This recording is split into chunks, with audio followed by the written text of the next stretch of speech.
Hi, this time I'm going to present to you my review of sorry, I forget the title. Seekers Beyond the Shroud. Yes, Seekers Beyond the Shroud. This is a solo role-playing game that I would consider the roguelike of tabletop solo role-playing games. For those that are unfamiliar with the term roguelike, it's basically those very difficult video games where you start out with your character. They are usually a role-playing game, and you know how in video games you get continues and you get to save your game. In roguelikes it is not possible. At most, in some cases, you do get like a few lives in what people refer to as rogue lights, like it's a light sort of game. But in rogue likes, if your character dies, it's over. You have to start from the very beginning, from the very start. Sometimes it is allowed for you to save the game, but if you die during that save, your file gets erased and you have to go back. You only have like checkpoints. So in the case of Seekers Beyond the Shroud, it's almost the same thing because of several things that I'm going to talk about.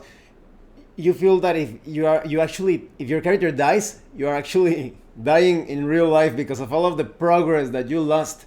You could be running a character for months, perhaps even years, and you die. All of that goes to, well, not exactly to waste, because those adventures stay there in that fictional setting. That is, you get that inspiration, that sense of achievement and fulfillment within the fiction, but all of your progress is gone, lost. I decided to do this review as a more informal review, as if I am talking with a friend, because many of you know that I am passionate about solo role-playing games, but also about occult themes. So in this case, the occult and the solo role-play aspect combine. So I think I will be able to express myself better as I talk to you more in person, so to speak. Well, let's get started. Let's talk about the quality of the PDF. And I'm also not going to show you images because I also think that it's more fulfilling if you go through the rule books, through the PDF, and you surprise yourself with the things that you encounter there. It feels like you're reading some sort of grimoire or some sort of book of magic. And so, okay, the quality in general is really good. However, it's well organized and written. You have bookmarks, but I did find some typos. They aren't a big deal. They won't present an obstacle when understanding the content. However, what I really disliked of this document in terms of quality is that there is terrible math grammar. Because you know those square brackets? Yes, I think they are called like that, right? Because in Spanish we call them corchetes, but you have your square brackets and you also have your parentheses. And anyone who does math reasonably well knows that it is vital to know how to use both of them. So because they only use parentheses, there is a confusion when it comes to certain values and stats.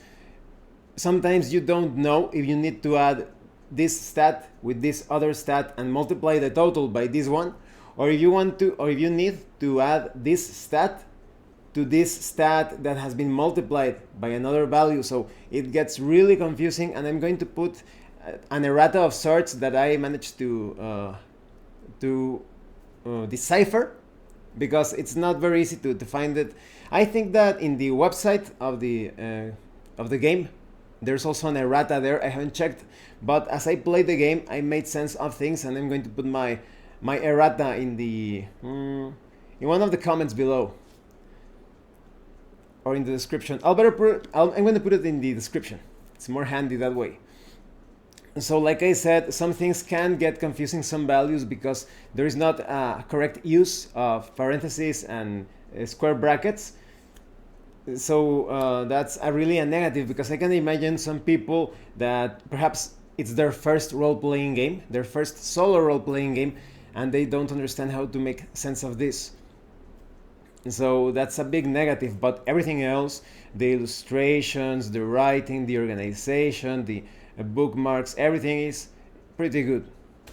When it comes to the illustrations, they feel a bit like on the World of Darkness, old World of Darkness specifically, side of things.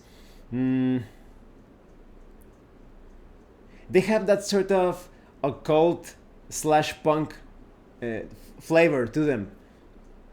And so you see some things that would be considered like traditional magic, but other things feel a bit like you would see in a punk setting, like related to gangs and the underworld or the fringe aspect of society.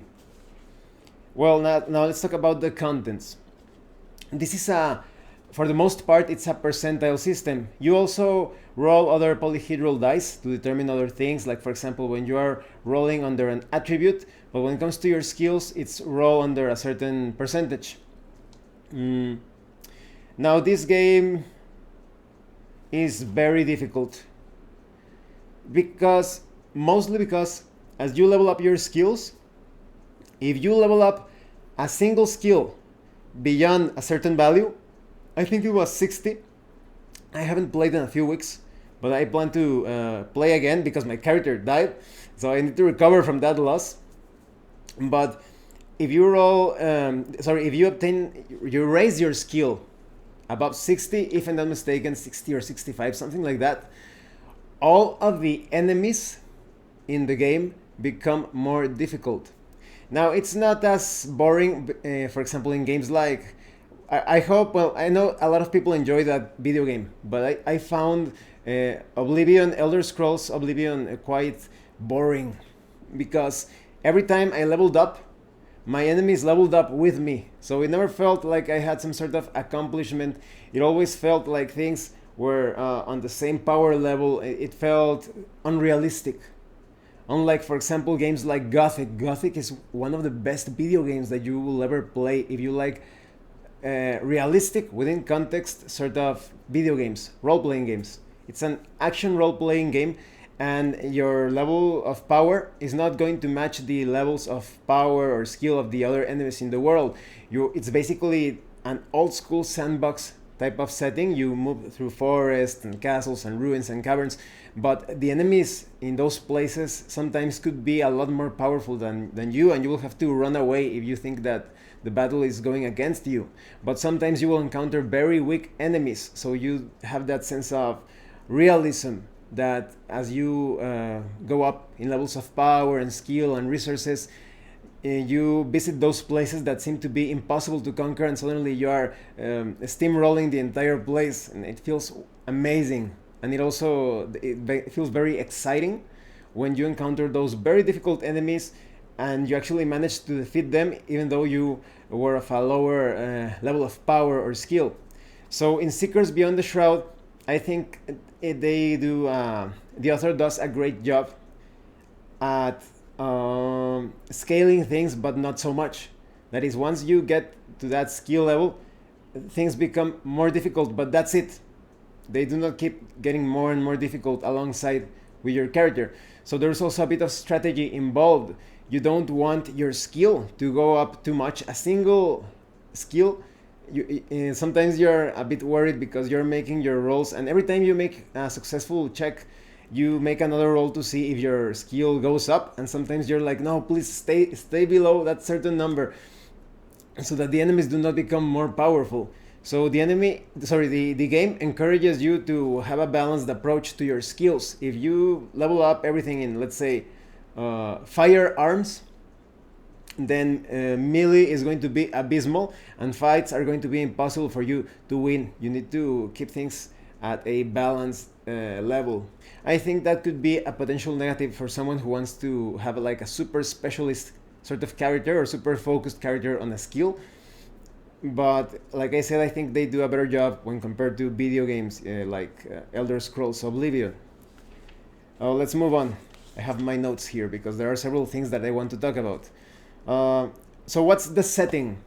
The setting, I would describe it as occult Harry Potter. Now some could be thinking, well, Harry Potter is already occult, right? But no, what I mean to say, and this is not exactly accurate because the player character is not exactly like a kid or a teenager. In most cases, they seem to be adults. You have a way to generate your character, but you're basically an adult, a normal person that somehow got pulled into this world of mysticism and the occult. Very more on the darker aspect of things. We're talking about like traditional magic and sometimes chaos magic. I think that the magical effects in this game have elements of both traditional magic and like I said, chaos magic. That could be to the disliking of some. For example, in my case, I would have preferred it if it was completely traditional magic. Because the thing with chaos magic, and perhaps some will disagree, is that there are a lot of... You could basically call a lot of things related to chaos magic like just like psychic abilities. But when it comes to real world traditions, there are a lot of crazy people in chaos magic. And why is that? Because they think something like, oh, if you put all your faith in something, that thing is going to become magical. So for example, maybe you think that Mickey Mouse is a magical being, like it's some sort of deity or god. So if you're using Mickey Mouse in your rituals, Mickey Mouse will come and help you. The energy that you put on Mickey Mouse is going to enact the changes in reality and yourself. So in most cases, there are a lot of crazy people when it comes to chaos magic. We are talking about people that think that with my chaos sigil that I just made up this morning on this napkin, I am going to throw this disease or curse upon that person. And they do that, and that person like kind of it's like walking around, and maybe that person sneezes like, oh, or maybe burps or coughs, and he's like, "Did you see that? I was the one who did that. It is thanks to my power." So I think there are some elements of chaos magic in this solo role-playing game that I would have preferred it if they kept things traditional. But if you like chaos magic, maybe you're like, oh, this guy doesn't know what he's talking about. I can do this or that. And then you're going to like that aspect of the game. So, like I said, it felt a bit like occult Harry Potter. Because although you do not have a school, we'll talk more about the setting itself in a few moments.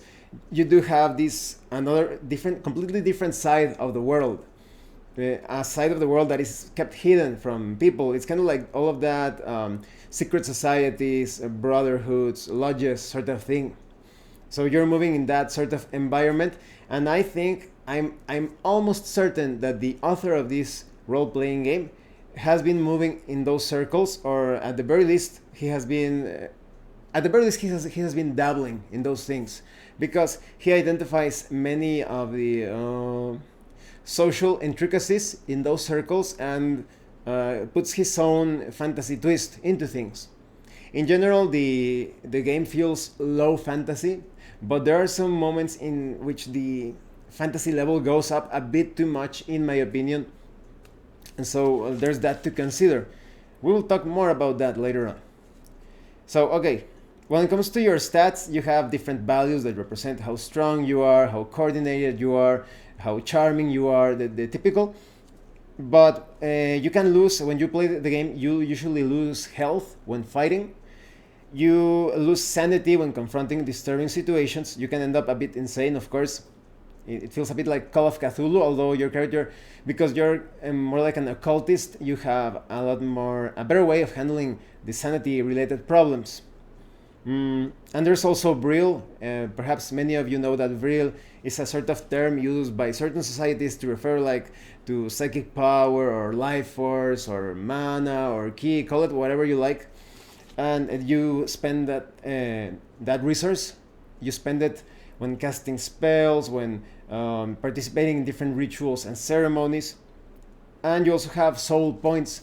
These are basically hit points that you lose in the astral plane. The astral travel aspect of this game is exceptionally deadly. I would consider it even unfair.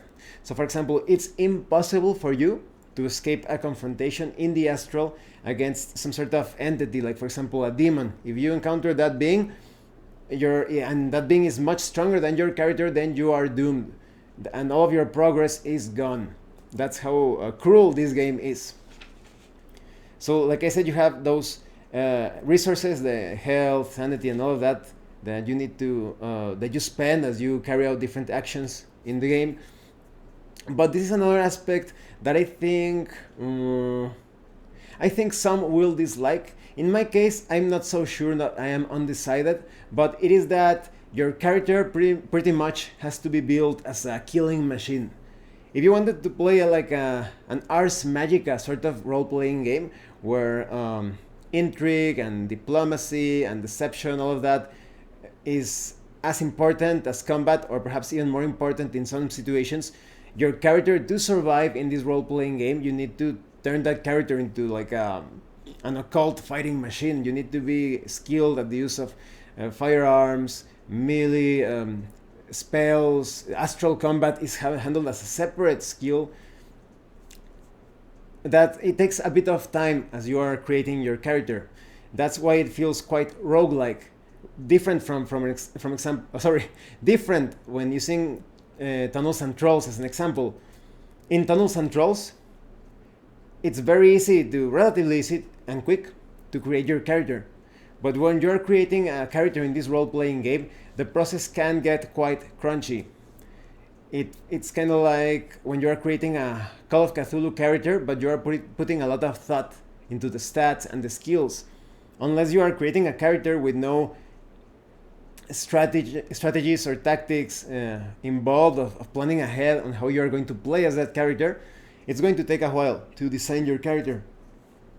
And sometimes you may create a character and that character dies almost immediately at the very start of the game. So like I said, that feels quite roguelike. In Deluxe Tunnels and Trolls, your character dies and you're going to be like, oh well, I'll create a new character, that's it. When a character in this game dies, not only did you take so much time, weeks, months, perhaps even years, in obtaining spells and setting up your alchemical laboratory, creating alchemical substances, making alliances and pacts with different spiritual beings, all of that goes to waste because sometimes of bad luck. Maybe some of you would consider that a negative. So you really feel the pain of losing a character. Okay, let me read here.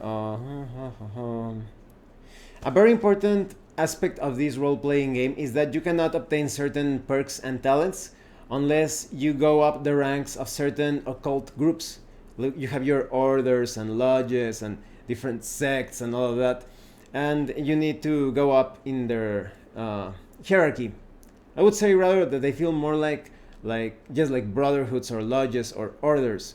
This is I don't think it's very clear in this role-playing game if they consider religion separate from the occult, because for those that do not know, occult things, magical things, are unrelated to religion because they work with principles, spiritual and metaphysical principles. So for example, maybe you have this messiah, you created a religion, or let's say a religion of Mickey Mouse. Mickey Mouse is your messiah.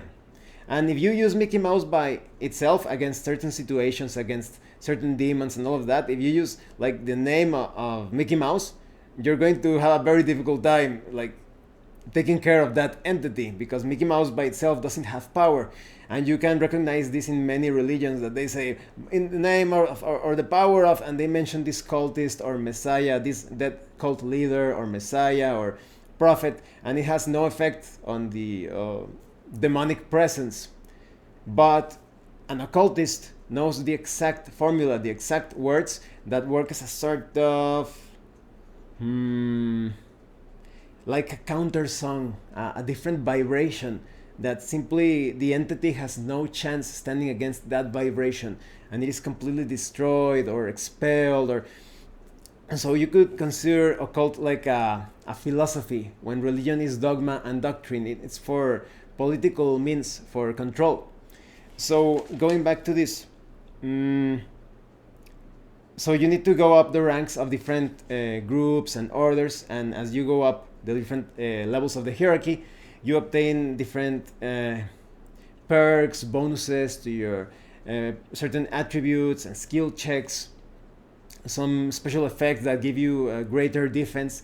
When you use, for example, an optional rule in a certain order, they give you the ability to escape from battle. This is an optional thing, but if you apply that option as a rule, as a regular rule in your solo RPG session of Seekers Beyond the Shroud, then you obtain a defensive perk or talent instead. So the greatest abilities and talents and perks, you're going to obtain them when you reach the highest level of certain groups. It is possible for you to belong to different groups and perhaps even become like a sort of master or leader within those groups. But even if you want to remain unaffiliated, and this is unadvisable because of the many benefits that you obtain when joining those groups, you still have a chance to learn very powerful spells and rituals and have spiritual allies. I think that could also be considered a negative. Maybe some practitioners that don't want to get too much into the politics of the occult, they feel like there should be some sort of advantage as well if you're carrying out your own research, because sometimes those orders and lodges and brotherhoods and all of that, they can also take control over their subjects or their members. They could put certain restrictions, like, oh, that maybe someone enters an order and that person had like psychic powers or some sort of ability before, and when he or she enters that order, suddenly the powers are gone. And the members of the order are kind of like, oh, don't worry about that. That happens every time someone enters our order, so that's quite shady. Maybe they're feeding off the person in some way, or negating her powers for their supposed own good or for their benefit, but perhaps it's a more nefarious reason. Okay, let's move on to... okay. When you create a player character, you get to roll to decide your background randomly. You have different stories. They are entertaining. They give you the trials and tribulations, the tragedies, the things that the character had to go through in order to turn to the occult or to the magical aspect of life. Maybe your character suffered some sort of terrible encounter with an entity. Maybe your character was cursed by someone. So they give you different precarious situations. I haven't explored all of them, but many of my characters have died, and I had to roll several backgrounds. And each of these background stories are going to result in a climax. At a certain moment of your solo play, there is going to be a scenario where you take on the main issue or problem that turned you to the occult. And so, for example, if you had a problem with some sort of entity, now you are powerful enough to confront it. If you wanted to rid yourself from some sort of curse, or had some problem dealing with the dream worlds, maybe you had some strange dreams and you do not know how to make sense of them, or you had some trouble with them, and then keeping things ambiguous so as to know not to spoil things, then you reach that particular scenario where you take care of the problem. I think these backgrounds and climaxes are good, but it would have been great if there was more variety to them. Once you have seen a single scenario and a single climax, that's it. If you get that background or climax, it's going to feel repetitive, boring. This could have been solved if they added like subtables or sub-results, like in the case of Dungeon Crawl Classics.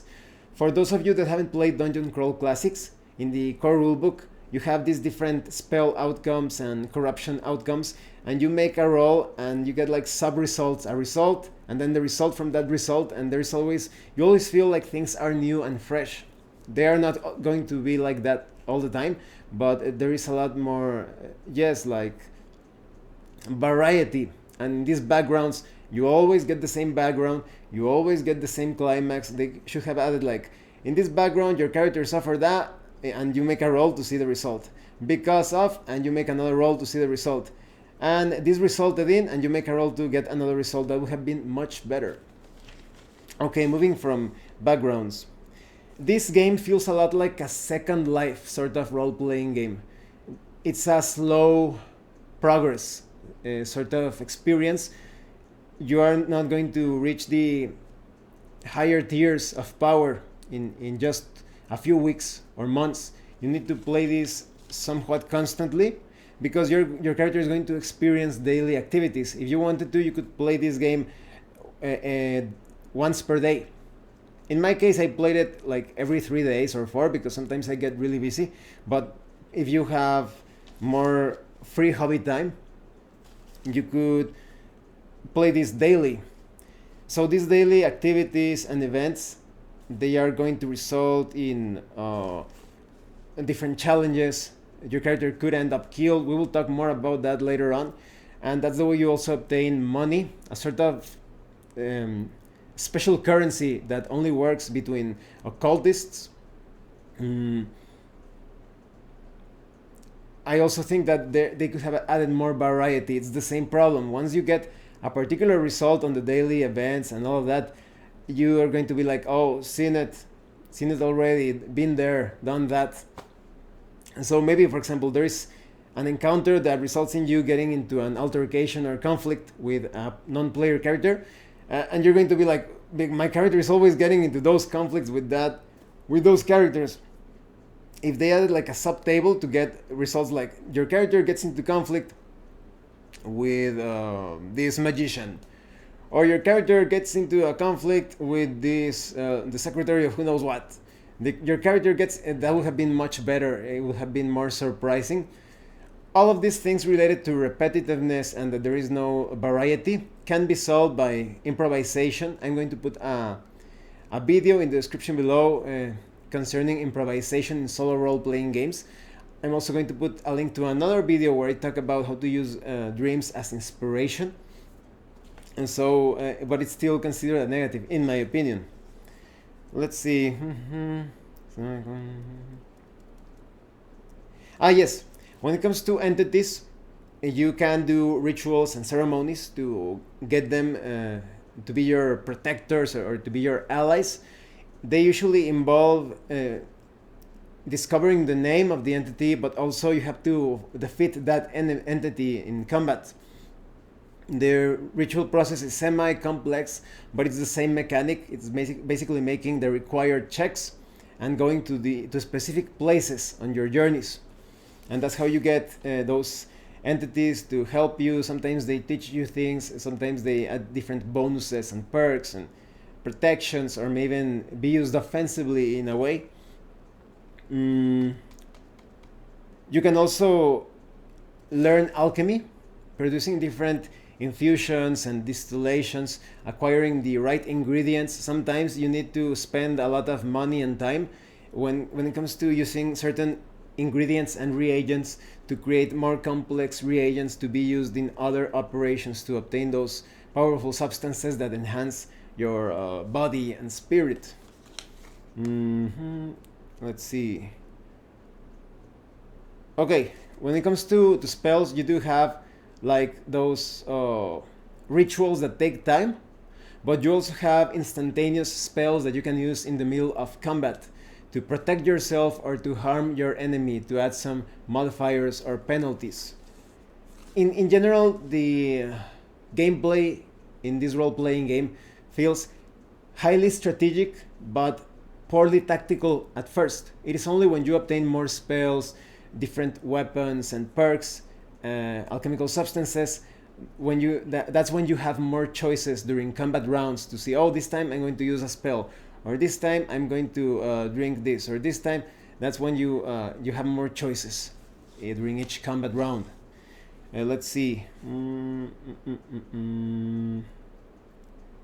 Okay.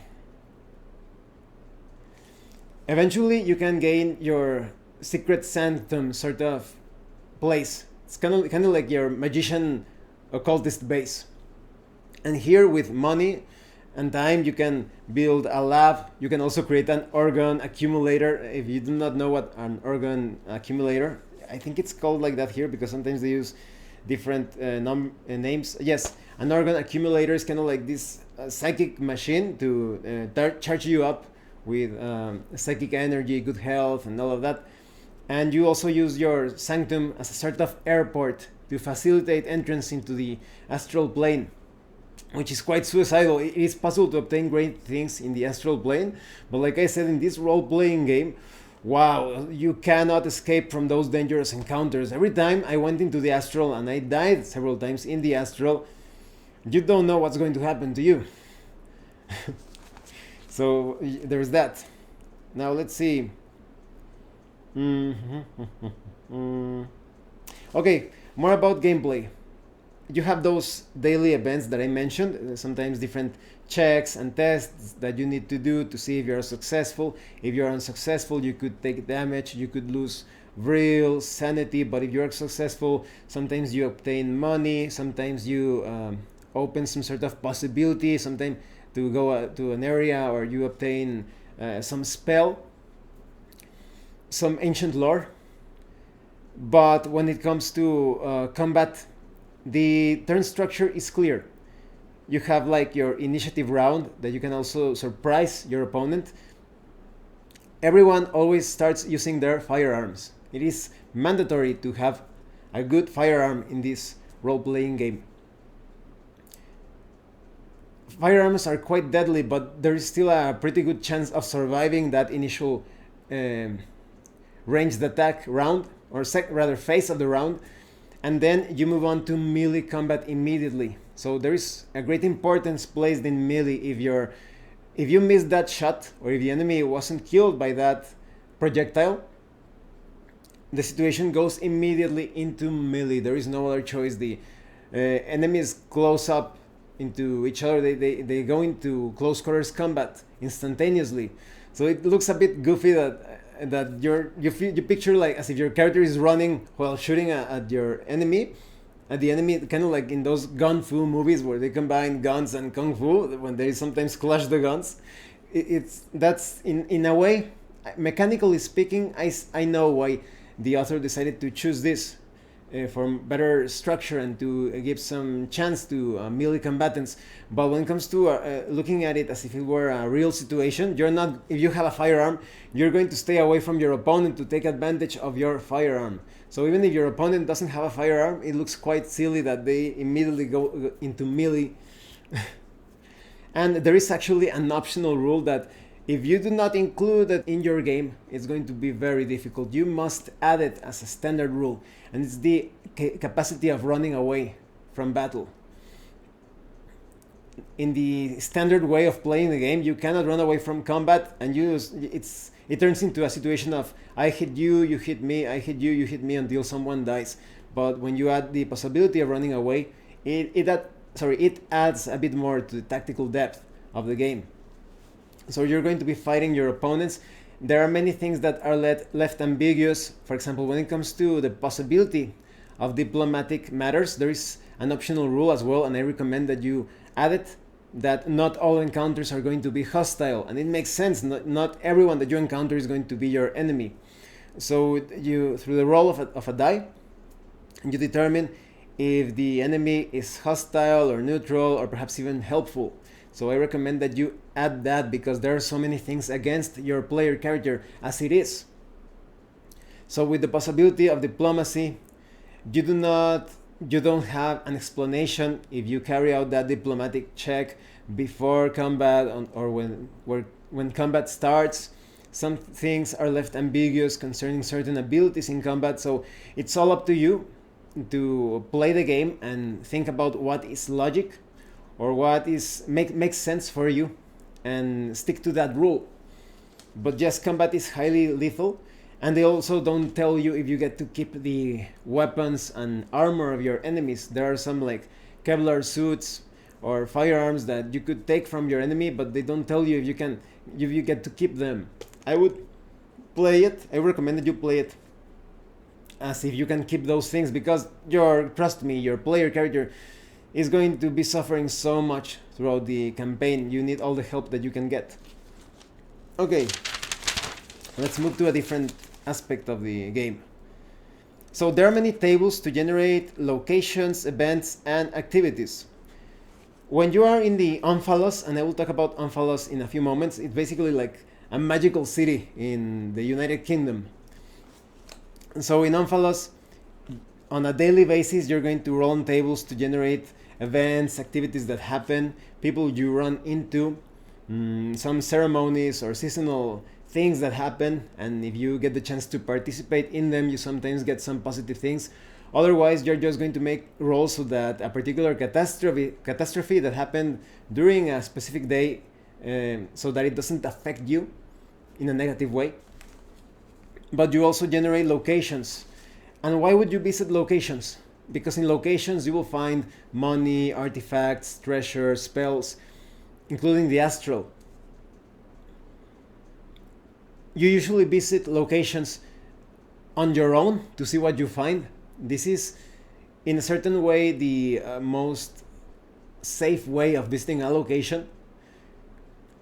But if you decide to take a mission in order to go up the ranks of a particular occult order, if you achieve a certain objective in that location, you will go up in tier in that particular order, and they will give you something really good, something that is going to raise your capacity to survive the game. So you really want to take on those missions, but if you fail those missions, you're going to have a bad reputation with that specific order that was commissioning you for that objective.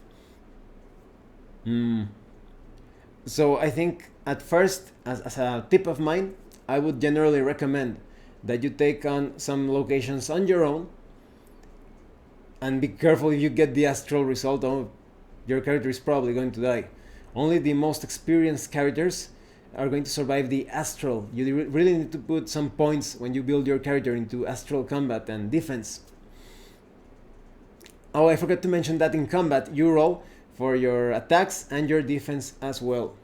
And it's a sort of downward spiral sort of a combat. It's very gritty.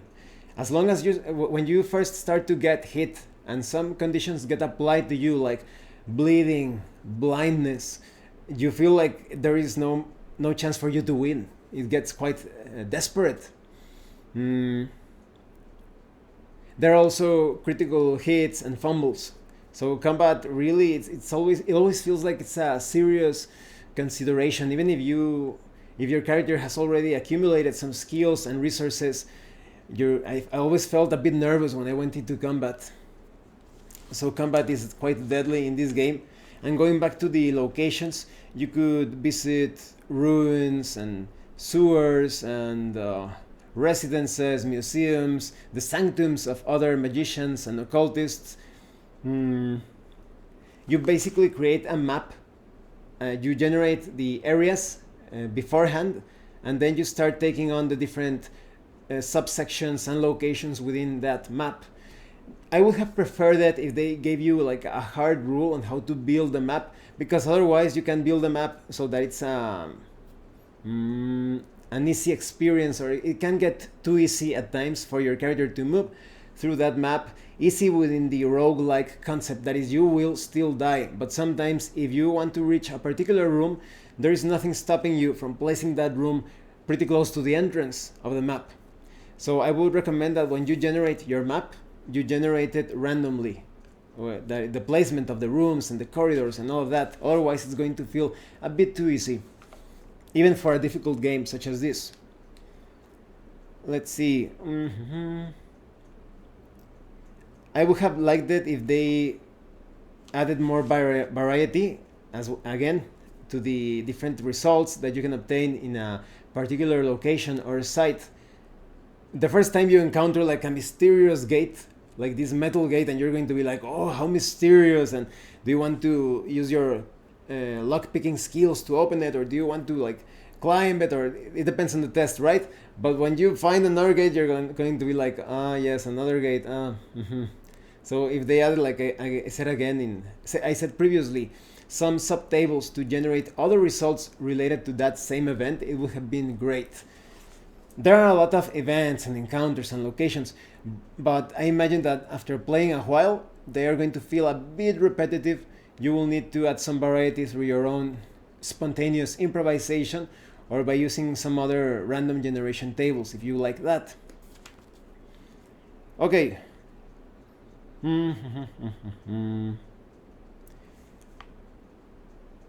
I think I covered a lot of things already. Yes, let's talk about Omphalos. Omphalos is basically like it feels like Hogwarts from Harry Potter, but Hogwarts in an even more deadly, more bleak, sometimes sickening way. You have all of these different factions and orders and brotherhoods, um, and they are all in conflict. Some of them are in conflict with each other. Some others are allies, and some very twisted things happen in Omphalos. But because you belong now to the world of the occult, it is your home away from home, and so you have your shops, because the normies, the ones that do not know how to use magic, they are a separate world now. You are living in Omphalos. You are carrying out business and missions. As apart from your normal life, you are carrying out this sort of occult lifestyle, and you are interacting with others. Here's where you experience the daily events, random encounters. Sometimes you get into fights. Here's where you obtain your missions. Sometimes you need to roll to see if a particular order or group is available. If you want to belong to that group to go up the ranks, they are not always there. So sometimes they are out of town, so to speak. And Omphalos, it's basically basically like your adventure hub, and you move everywhere from there. It's kind of like all paths or all roads lead to Rome. That's Omphalos. Okay. Here's where you purchase different gear and services, modern things. This is a modern occult game that is firearms and different sorts of armor or protection can be purchased here. You can also sell stuff. There could be events like sales, or the shops are closed. Sometimes you make allies and acquaintances and friends in Omphalos, and they allow you to use their alchemical labs. So if you don't have money to build your own alchemy laboratory, you can use their lab. Let's see. Foes and adversaries. You have a foes and adversaries section with all sorts of enemies. I'm going to avoid spoilers because I feel there is enjoyment when it comes to surprising yourself based on the results. But you have all sorts of creatures, demons, spirits, these larvae type creatures that are known as vestiges. They're also like gangers or criminals, other occultists. Some of them, like as I mentioned earlier, if you use the optional diplomacy rules, they are actually helpful. Maybe you encounter this dangerous looking like a sorcerer, and he has no shirt on, and he's all like tattooed and with a weapon, and you're like, oh no, I'm screwed. But then you make a roll and oh, he's helpful, and he's kind of like, oh, what are you doing here, and may even give you something out of the kindness of his heart. So you get some pretty wacky and enjoyable results like that. But other times there will be combat, and that's really dire. Okay. There is a point in the game, as I mentioned earlier, when you level up your skill to a certain level, when the enemies become extremely powerful from then on. They become powerful for the rest of the campaign. And even if you do not reach that level of expertise, there is still a small chance that you encounter a veteran version of the enemy. So it definitely feels a lot like those old school role-playing games or action role-playing games or MMORPGs, where you can carelessly step into an area that is way above your level of power and expertise. Okay. You also have your compendium of entities that you will make alliances and pacts and contacts with. I think this could be considered a negative for some, but there are real demonic sigils and names used in this section. Some may question the veracity of how those things could affect the life of someone if used carelessly. The only way you can really find out is try them out for yourself, and if you're not careful, you're going to end up in one of those Reddit or YouTube videos that, oh, that person got cursed because he or she did this or that, or died or got sick or whatever. So, but well, taking the more pragmatic view of things, you could consider that those shapes, those lines, those patterns could have some, like a barcode effect on your psychology, where the certain patterns alter your mind in a specific way, or that some names have a very strong symbolic attachment to them, that they could affect you negatively if you act carelessly with them. But that it's, like I said, the only one who's going to show you the truth about all of that is yourself if you attempt something with those things. But if you don't like them, you can avoid them and change the name or whatever of any entity that your character is supposedly contacting this. After all, this is supposed to be a fun game with fictional elements. Let's see. You have a list of mundane and magical loot, all sorts of artifacts and items. I am going to avoid spoilers so that you still feel surprises when playing this role-playing game. You also have an introductory scenario that left me a bit disappointed. I think the premise of the scenario is good. It's actually connected to some occult views on immortality. In fact, let's see if in this month of October I'm going to present to you a very original way of handling a graveyard or cemetery sort of adventure in role-playing games based on occult philosophy.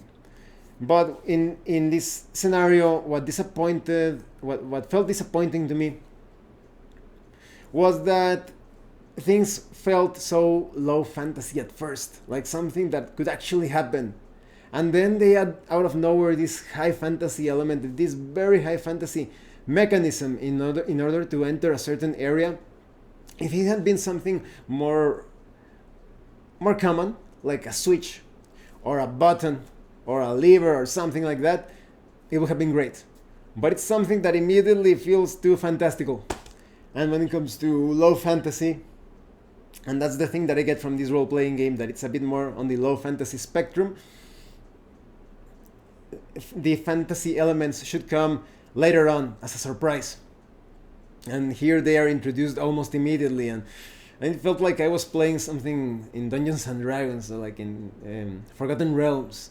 And the Call of Cthulhu cult sort of feel to it, it was diminished a bit. By the way, if you haven't played the Cult role-playing game, I'm going to put my playlist of my reviews of Cult. It's so amazing. That role-playing game is terrific. Okay. So in general, the pros of this solo role-playing game is that it has high difficulty. It is immersive. It is simple once you get the hang of it. There is complexity to the rituals and some processes and events, but the mechanic is always roll under. That's it. And the complexity also relies on modifiers as well. There is also a lot of occult fidelity, in my opinion. That is, for those of you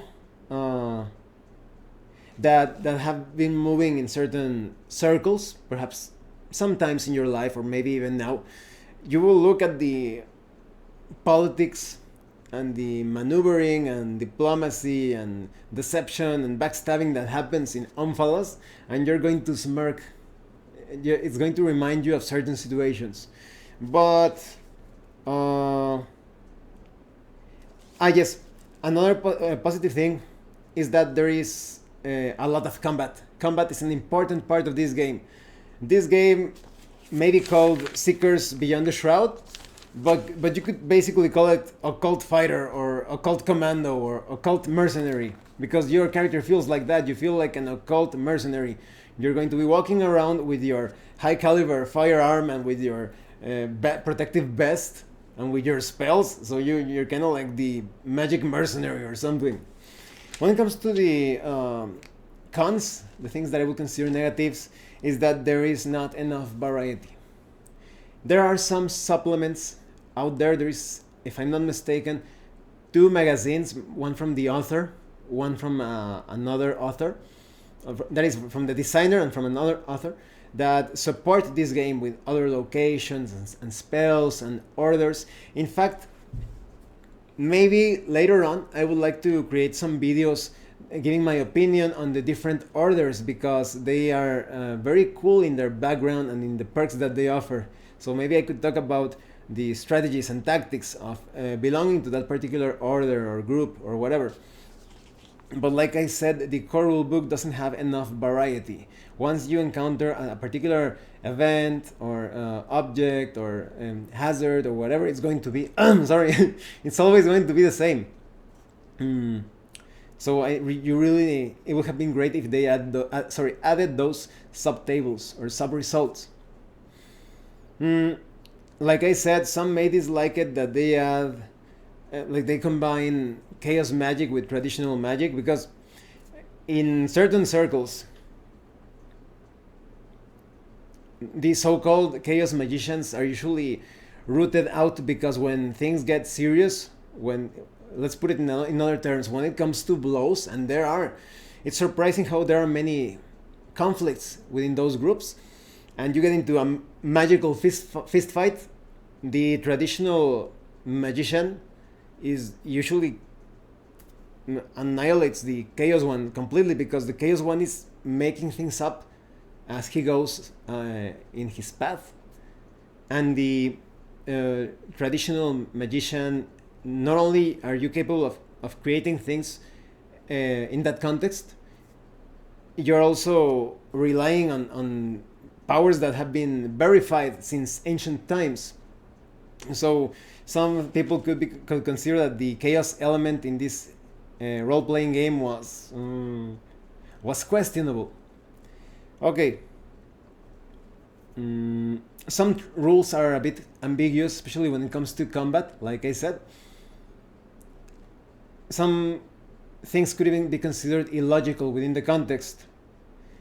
And the emphasis on lethal combat could also feel like a negative in the case of some people. Like I said, if you wanted like a Vampire the Masquerade sort of a role-playing game with intrigue and political maneuvering, and maybe your character is not skilled in combat at all. But in this role-playing game, if you are not skilled in combat, you are dead. There is no way to hire others to protect you. There is no way for you to hide inside your ivory tower. You're always on the field, always on the go, always moving, carrying out your own stuff. In that way, you're admirable, unlike some other people that are constantly, their major actions are like in that video, that video that made fun of House of the Dead 2, where there is Goldman and his actions are standing up and sitting down, standing up and sitting down. That's the only things that guy does in the game. So if you want to play like a character that is only planning and barely stepping into the field, this is not the role-playing game for you.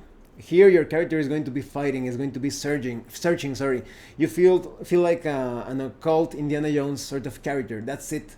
But imagine Indiana Jones, if he knew spells, and he was an expert at using all sorts of firearms and modern protection gear, and he was also an alchemist. So that's the general feel of this role-playing game. So yeah, actually this role-playing game gets my highest recommendation.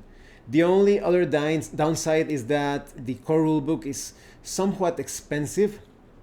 The magazines that support it and the recent scenario expansion, if I'm not mistaken, they also feel quite expensive, especially if you consider those, if you compare them with a deluxe Tunnels and Trolls adventure that usually costs like $3, and you can replay that adventure several times with a lot of variety. In those deluxe Tunnels and Trolls adventures, there are so many sub-results that you can obtain, but with this one, the variety is quite lacking. So let's say that you have a limited budget for your hobby, and you're like, oh, I want to get something cool for my solo role-playing, and you take a look at this scenario that costs this, or the core rulebook that costs this, and you see this deluxe Tunnels and Trolls adventure. Perhaps sometimes they even include the rules, like a basic version of the rules, and you're probably going to pick the more affordable choice. So it's up to you if it's worth it, if the price of entry is worth it. I would barely say that it is worth it. So even though it is expensive, there is great quality here, only affected by the results, by the variety of the encounters, hazards, etc. So overall, definitely recommend that you get it. I'm going to put the link in the description below. Thank you for watching this review, this somewhat more informal or personal review. If you have any comments or questions, please let me know. And thank you so much to those of you that have been supporting the channel by sending drive-thru-RPG gift certificates. If anyone else wants to further support the channel, the information on how to do that will be in the description below. Once again, thank you. I'm definitely looking forward to do a few more videos concerning this role-playing game, at least to talk about the orders and the groups. Well, see you later.